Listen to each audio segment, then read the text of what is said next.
All right, if you watch the show regularly, you do know that not only a student of the martial arts, it's a passion of mine. There's no more elite venue for mixed martial arts in the world than the UFC, and of course its iconic Octagon and their must-watch events.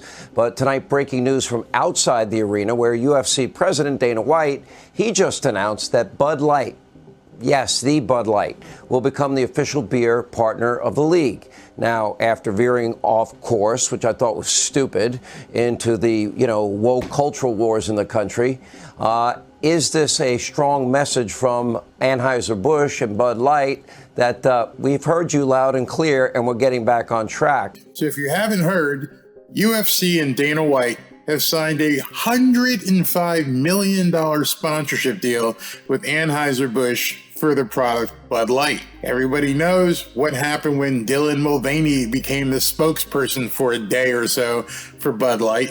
It set off a firestorm, especially amongst conservatives, because of who Dylan Mulvaney is. Not going to get in that. But you understand what kind of just tinderbox that became, because people didn't want their favorite beer associated with a funny guy, funny girl, however you want to say that. And so, of course, a boycott ensued. Me personally, I've never been a fan of boycotting anybody. Here's the reason why. When you boycott somebody and you try to force other people to boycott a brand, you don't give any room for absolution. That's it. You're done. You're dead to me. I don't ever want to see your product once again. There's no way for a brand to try and come back from that, even if they wanted to. There's no way if you're telling everybody you must boycott, hey, we made a mistake. Can we fix it? Nope, don't want to hear it from you. You screwed up. You turned your back on us. We're not going to have to turn our back on you. It's over. I'm not into that. I've never been into something that stringent where you don't allow people to fix their mistakes. Budweiser didn't come out and officially say, hey, we were wrong. They didn't come out with a public apology. They didn't lay themselves in the front of the mercy of people. Step by step, they've been trying to make it known that, hey, we made a mistake. Hope you guys can see. What did they do? They fired the guy who hired the ad agency. Done. Actually, it was a woman. They fired her, senior vice president of marketing. They fired the ad agency who contacted Dylan Mulvaney. Hey, you're out. You screwed us. We're losing tons of money. You got to get out. And then they just went on a hatchet spree across the office. Anybody associated with the Dylan Mulvaney crap got the axe. You're done. Get out. Now what do we do from here? Now we got to try and rebuild. How do you do that? Well, if Dylan Mulvaney caused this, basically do everything that's not Dylan Mulvaney. Go from a non-male, non-alpha male representation to a strong alpha male representation. You can't get much more alpha male than tying yourself to the MMA. You can't get more alpha male than tying yourself to the military. And that's what Bud Light has done. Bud Light has just did a complete 180 and said, hey, forget the guy in the dress. We're not going there anymore. Let's go into the octagon and let's show everybody, we're for men. We're for men. We like men. We like straight guys. We like, manly men. That's who we want to, get behind. Here's $105 million. Please take this money and understand this is where we want to go. People are saying that UFC and Dana White sold out. No, you're reading this wrong. Bud Light sold out. Bud Light completely sold out. They've completely turned their back on the other side of the table. You Dylan Mulvaney's of the world, yeah, it was nice. It was something we thought might work. Forget about it. You're out of here. Don't even mention us again. We don't want to have anything to do with you. We've got to go this way. We've got to save our brand. So I'm sure there will still be a lot of people out there that say, nope, too late. We're not doing that. We're not falling for this crap. There's nothing to fall for. They are telling you with their money, we made a mistake. They are telling you with 105 million reasons, please come back and try us. We've talked to the most manly of sports, MMA, and said, can you please help us restore our brand. Dana White says, how much? They start talking, they get up to $105 million over 6 years. Basically 20 million plus per year. That's a huge number. That's a huge number. That's a huge where you get in front of people and say, we gave Dylan 15 grand. We're giving this guy $105 million.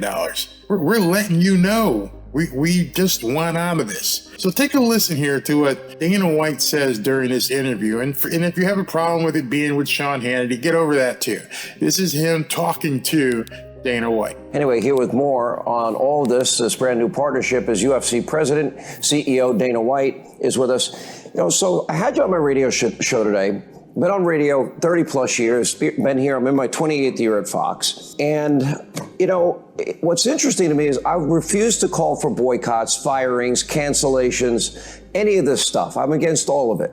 And one of the reasons I'm against calling for a boycott or even participating in a boycott, I'm not going to do something just because you tell me I should do it. If I don't choose to buy Bud Light, I don't drink beer anyway, then I just won't buy it out of my own decision, not to join in with a herd. I've never been someone just because everybody says so not to do it. I wouldn't buy Bud Light if they were associated with Dylan Mulvaney, even if I drank beer. But now that they've had their comeuppance, why not? I thought it was stupid of Budweiser or Bud Light to get into that controversy. Just dumb. And I have no idea why they waded into those waters. But my fear from the beginning was not the person that made the dumb decision or the people that made the dumb decision. When I saw this taking hold, I was concerned about the people that work for Bud Light. Those are high-paying career jobs. And I said that publicly. And I'm hoping, And don't think that some of those people in those high-paying career jobs didn't cause a stir in the corporate office saying, hey man, we need to do something. I'm not gonna lose my job because of her stupid decision to bring in Dylan Mulvaney. Now, one of the problems I've had with this from the very beginning is having worked at a major advertising agency with major accounts. I'm talking top 500 accounts in the world. If I named them, you would know. I know how many people are involved in signing off on a campaign. I know that it comes from the creative department, and then the creative department, once they get the brief, will talk to the sales account execs, and then a senior account exec will look over it and say, oh, this sounds good. And then they'll take it to committee, and then they'll take it to the SVP of the advertising agency. Then they'll take it to the head of the advertising agency. And all of that happens before it even gets presented to the client. So there's a whole bunch of people involved in massaging this campaign. Then you bring it to the client. The client's usually in a boardroom with about 10 other people. And you go through the creatives and you show them what you're going to be doing. And then all these people in the room will take it in. They take your presentation. And then they call you back in a week or so and say, let's go with it. So this wasn't something that happened in a vacuum. This wasn't one guy sitting back there and go, yeah, I'd like to get involved in the training market. That sounds like a pretty good thing to do. Go ahead and let's pay Dylan Mulvaney. Didn't happen that way. A whole lot of people were involved. And then when the axe falls, it falls backwards as well. People at the ad agency get fired. The person who hired the ad agency gets fired. Everybody's head gets lopped off when you have that kind of a catastrophic failure. So, let's continue and hear what Dana has to say. Everybody knows who you are, Dana. No holds barred. Kick ass, take no prisoners. I don't give an atom Schiff or in anybody's face. So they purposely went with you. Tell us about it. Yeah, well, first of all, let me start with, they were the first beer company that we really did business with. They're our first real big sponsor when we were getting started, and now we're back with them. And now understand that as well. They have a prior history with Dana White in the UFC. So this was easy to come back to. Obviously, it cost a lot more dollars, but they came back to a property that they know well. Going into this deal, I know all the controversy and everything else, but for myself, going into a long-term deal with another sponsor, I want to be with somebody that I'm actually aligned with. And I know people were upset with what they did, but I'm looking at all the good things that they do. They employ 65,000 Americans. They have thousands of vets that work for them. They spend $700 million a year with U.S. farmers using their crops to make their products, and many, many other great things that Anheuser-Busch has done in this country. And those are the things that I'm focused on. When I look at a long-term sponsor that's going to be, we're going to do a 6-year deal here. I want to be with somebody that I'm aligned with. All those things that I just mentioned to you are what I'm all about. And not to mention, they have this thing called Folds of Honor. I'm very big into law enforcement and military. And over the last, I don't know how many years, they've spent like $45 million taking care of, these servicemen and first responders who have died, taking care of their families, scholarships for their kids and things like that. So I am very aligned with Anheuser-Busch. Notice what he said there. To me, I caught it again from my advertising background. I am very aligned with Anheuser-Busch. That was a striking comment, he said. They're giving you $105 million to feature Bud Light, and he didn't say, and Dana White is a very polished speaker. He didn't say, I'm very aligned with Bud Light. When he talked about Folds of Honor and paying the farmers and 65,000 employees, that's not Bud Light. Bud Light's a brand of Anheuser-Busch. The deal he's making is with Anheuser-Busch.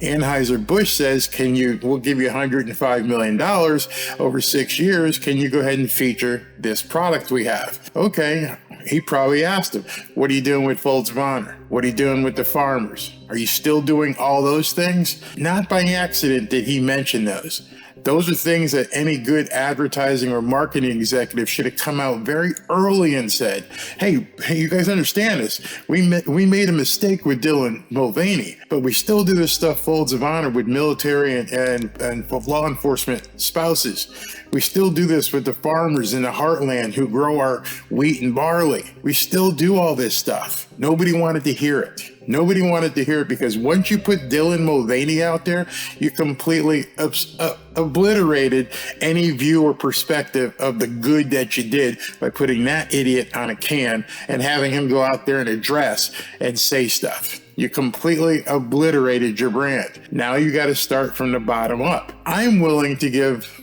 not that I buy it, like I said, I'm willing to give them the benefit of a doubt that they understand the huge mistake, the huge marketing mistake that they made, and they're coming back from it. How many people remember what Coke did when they came out with the new Coke? And people were like, this stuff tastes like crap. And they had to completely revamp and go back and save their brand. No one, I think, has done anything as stupid as bringing Dylan Mulvaney out and have him do all this crazy crap that he did. No one's done that far. But there have been many brands that have stepped into a foray for one reason or the other and have been able to come back. One of the brands I did work with that I'll mention to you was Papa John's. I worked with Papa John Schnattner, hand in hand with his marketing team. The dude wasn't a racist. I'm going to tell you right now, I don't care what you heard in the news. I actually met him. I spoke to him off hours on a weekend. He would call me. We would talk about different products. What he said may have been stupid, and then he was basically kicked out of his own company. On the surface, he's still making tons of money. But Papa John's then had to flip and rebrand. They brought in Shaquille O'Neal. And he helped re-push the brand. I didn't see anybody, not one person did I see complain about Shaquille O'Neal stepping in and taking money from Papa John's. Nope, didn't see it. He's a very popular figure. They said, okay, how can we just he was black, so he completely changed the narrative in that regard. Instead of just having Papa John's out there talking about stuff and people would keep calling him a racist. Hey, let's hire one of the most popular black athletes we know to now be a part of Papa John's. Completely changed the brand. They're still number one. Anheuser-Busch probably followed this same recipe. Hey, we completely screwed up. This is bad. What do we do? Well, what we'll do is fire everybody like we did at Papa John's, and we're going to flip the script and we're going to hire one of the most manly of events and sports out there and show people we love men. We love men. We like manly men. We want to be with UFC and Dana White. This happens in marketing quite a bit, and it works. You don't have to come out and have complete absolution and go fall on the sword. We're sorry we pissed you off. Just change your ways. If you've ever been with a wife for a long time, and if you ever get separated or not get to the point of divorce, hey, did you fix what you're doing wrong? All right, let's talk. Boycotting doesn't give people that opportunity to get to that point of absolution. So I actually not going to applaud Bud Light or Anheuser-Busch, but I'm going to give them a nod and say, you sold out. You sold out the right way. UFC didn't sell out. Dana White didn't sell out. You sold out. But you sold out in the right way. You took what was bad, refocused, and say, let's go with what's good. The other guys don't like it. They're a small percentage of the market. It's over. The Dylan Mulvaney crowd is this much of the market of beer sales, maybe even smaller. UFC, manly men, women love manly men, real women love manly men. And this is going to pay off for both sides. I could be wrong. I'd love to know what you think. Do you think that UFC sold out, or do you think that Bud Light sold out trying to garner back some of that market share? Talk to you soon. Love to hear your comments.